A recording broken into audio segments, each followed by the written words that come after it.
சூரமட்டியில் காசிபாளையம் இது வந்து பார்த்திங்கன்னா மலேசியா முருகன். ஃபஸ்ட்டு வந்து பார்த்திங்கன்னா செல்வ விநாயகர் கோயில் இருக்குது. இங்கே என்ட்ரன்ஸ் உள்ள வந்தோடனேயுமே செல்வ விநாயகர்லேருந்து இங்கே மேலே வரணும்.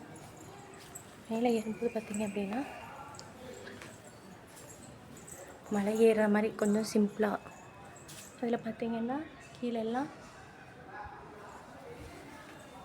மயில் தாமரையில் பாம்பருக்கு மாதிரி மலேசியா முருகன்.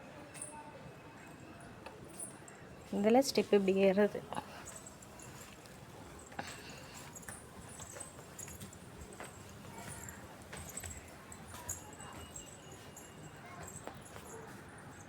ஏறினோம்னா உள்ள சாமி கோயில் இருக்குது.